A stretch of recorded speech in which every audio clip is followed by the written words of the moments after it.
Pada hari ini kami dari Serikat Petani Indonesia dan kebetulan juga dari Partai Buruh bersama kaum petani di Jawa Barat, Banten terutama Banten, Jawa Barat menyampaikan dalam rangka aspirasi Hari Tani Nasional.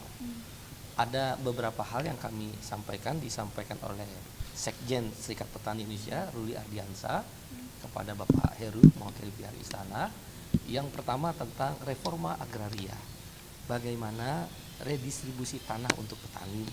Ada beberapa kasus yang disampaikan tadi kepada Pak Heru untuk disampaikan kepada Presiden Bapak Jokowi agar tanah petani yang selama ini dimiliki oleh petani puluhan tahun, bahkan ada yang sampai dari mulai sekolah SR, ada dari mulai lahir sudah ada lahan petani itu, jangan diambil alih oleh salah satunya mungkin perhutani, korporasi swasta. Kalau sudah seperti itu kami sampaikan, alangkah baiknya pemerintah memberikan hak milik kepada petani tersebut. Tapi kalau petani itu mungkin baru beberapa waktu menggarap tanah itu, mungkin bisa diarahkan kepada agar kerjasama dengan perhutani atau korporasi. Yang kedua adalah kami minta dengan hormat melalui Bapak Heru dan Pak Bey agar tidak terjadi kriminalisasi terhadap para petani. Ini menimbulkan rasa takut dan tingkat intimidasi yang tinggi. Tapi kami percaya Bapak Kapolri dalam beberapa waktu yang lalu kami bertemu, sikapnya jelas. Kalau itu bisa dikerjasama, dikerjasama. Tapi kalau itu sudah lahannya lama sesuai aturan, ya hak milik. Tidak boleh ada intimidasi, tidak boleh ada penangkapan. Bahkan tadi diceritakan ada penangkapan berulang-ulang. Pak Rais di penjara 2 tahun, padahal lahan milik sendiri, tidak pernah menebang pohon. Dengan tuduhan menebang pohon yang tidak pernah dia lakukan, dia dihukum 2 tahun dan beberapa tahun dan sampai 2 kali. Dan yang ketiga yang kami inginkan adalah tentang Omnibus Law itu yang merugikan petani dalam hal bank tanah. Bank tanah itu mengaburkan reforma agraria yang dicanangkan termasuk oleh Bapak Presiden Jokowi, yaitu 9 juta. Memang belum dalam bentuk aturan ya, masih janji 9 juta hektar akan diredistribusi untuk petani yang disebut reforma agraria. Dalam konsep bank tanah justru itu tidak tercerminkan, malah tercerminkan komersialisasi terhadap kepentingan korporasi. Begitu pula di dalam undang-undang pangan dikatakan boleh mengimpor pangan sepanjang kebutuhan di dalam negeri tidak bisa memenuhi. Dalam undang-undang Omnibus Law, konsep dan dalil itu menurut kawan-kawan petani, Bu Ruli dan kawan hilang. Nah, oleh karena itu nanti kalau Omnibus Law mungkin dibahas lagi, ya konsep bank tanah, konsep impor harus seirama, tidak boleh impor selama bisa dipenuhi, bahkan kalau perlu tidak perlu sama sekali kalau perlu, dan bank tanah harus terakomodir tentang reforma agraria tanah untuk petani. Saya rasa itu mungkin sebelum bisa boleh Pak Ruli sedikit ya. Baik, terima kasih. Saya menambahkan sedikit saja bahwa perjuangan reforma agraria sebenarnya sudah menjadi komitmen Pak Presiden dan itu menjadi program prioritas pemerintah, dan itu 9 juta hektar itu tertuang di dalam RPJMN, dan itulah yang pada tahun 2020 kami dipanggil oleh Pak Presiden untuk bersama-sama melakukan evaluasi terhadap pelaksanaan reforma agraria dan penyelesaian konflik. Tapi sayangnya sampai saat ini ya kita menganggap masih sangat minim implementasi, sehingga dengan Hari Tani yang ke-62 di tahun 2022 ini artinya kita menyampaikan pesan melalui Pak Heru kepada Pak Presiden, tolong sampaikan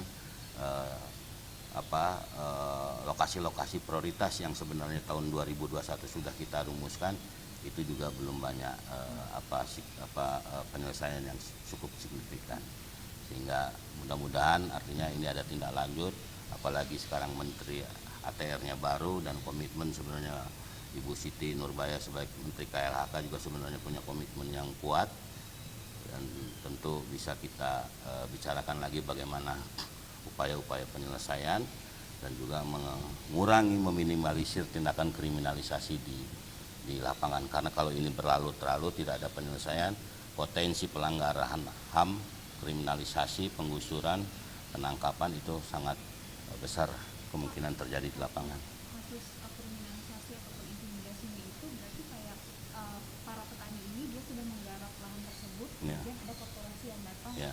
seperti itu. Ya, dan disebut petani menyerobot lahan secara ilegal. Petani, ya, pada kenyataannya kan itu mereka sudah lama turun temurun. Gitu. Ada misalnya kayak para SW punya Giri, sudah ada bukti fisik di sana, misalnya kuburan keramat yang sudah puluhan bahkan ratusan tahun, ada pohon besar yang memang pohon hutan. Kalau perhutani ini kan sebenarnya bukan hutan, dia kebun jati. Gitu. Gitu.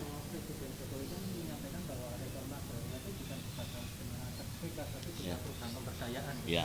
Kamu tahu kalau di tingkat petani sudah merasakan semangat pemberdayaan? Ya, kalau kami anggota SPI belum penyelesaian konflik agraria dan belum diselesaikan, jadi tidak bisa mengakses program pemberdayaan. Akses reformnya belum kita dapat karena kita belum selesai konfliknya. Jadi intinya program sertifikasi dari Bapak Presiden sesuatu yang baik. Tetapi lebih dari itu harus kepada konsep reforma agraria, yaitu menyerahkan kembali tanah untuk petani. Itu yang paling prinsip. Itu yang kami sampaikan kepada Pak Heru, mudah-mudahan bisa tersampaikan pada Presiden. Jadi jangan berhenti di sekedar sertifikasi, itu baik. Tapi lebih dari itu banyak tadi diceritakan kasus-kasus perampasan lahan, kasus-kasus korporasi dan perhutani menguasai lahan yang udah diduduki petani. Intinya reforma agraria sejati. Yang kedua omnibus law. Teman-teman petani menolak omnibus law. Maka SPI dan Partai Buruh concern kepada reforma agraria sejati, dan kami percaya Pak Presiden akan mendengar itu. Yang kedua adalah menolak omnibus law, konsep bank tanah yang menghilangkan reforma agraria, dan konsep tentang impor pangan yang secara tanda petik ya brutal bisa akan terjadi. Yang ketiga memang kami tadi menyampaikan pada Pak Heru untuk diteruskan oleh Pak Presiden dan instansi terkait sesuai kewenangan beliau, yaitu kedampak kenaikan harga BBM sangat terasa buat kalangan petani. Mereka bahkan tidak mendapat BLT. Ini fakta di lapangan. Didengar langsung oleh Pak Heru, yang seharusnya perintah Presiden jelas sampai. Nah, hal-hal inilah yang membuat kita menolak terjadi kenaikan harga BBM. Demikian, silakan. Terima kasih. Ya. Yang pertama, selamat Hari Tani yang ke-62 ya. Selamat Hari Tani yang ke-62. Saya tidak perlu mengulang apa yang disampaikan pada Pak Sekjen. Tetapi yang pertama, penegasan kami adalah kalau itu petani memiliki surat-surat girik dan lain-lain, wajib tidak boleh dikriminalisasi oleh siapapun.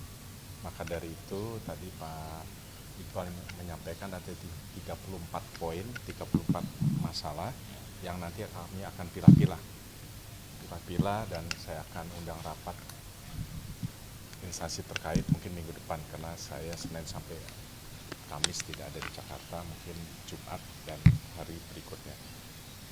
Selanjutnya ada 34 kasus dan minta reformasi agraria. Tadi ada poin-poin saya tidak bisa sebutkan di sini, tapi nanti saya akan koordinasi dengan Kumham, dengan pemerintah terkait yang terkait dengan omnibus law. Ada poin yang hilang, menurut beliau itu yang perlu harus diperhatikan. Terus berikutnya adalah terkait dengan ada tadi di Kecamatan Cibeliung, Kecamatan Sobang, Kabupaten Pandeglang, ternyata seperti Pak Rais ini tidak mendapatkan BLT. Itu menit ini juga nanti saya akan sampaikan ke Kementerian Sosial, bisa ke Bu Menteri maupun ke Bu Sekjen untuk bisa diproses mendapat bantuan.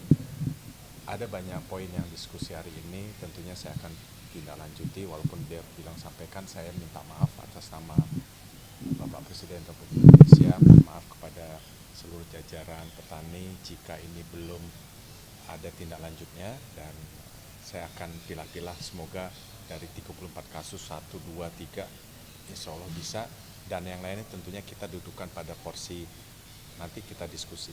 Kira-kira tadi saya sudah lihat ada yang bisa mungkin lebih gampang ya, ada kirik, dia punya bukti luas, orang tuanya di sana, kakeknya sudah di sana, dan ada bukti-bukti, dan bahkan permasalahan itu bukan permasalahan lahan sebenarnya, dicari-cari katanya nebang suatu pohon, yang nebangnya pun bukan yang bersangkutan, Tapi di penjara. buktinya katanya ada di Pak itu kan sudah lewat lah ya. Saya tidak mengikuti itu, tetapi seperti Pak Rais ini harus pemerintah harus hadir, kira-kira seperti itu. Berarti dari kasus 43 kasus itu juga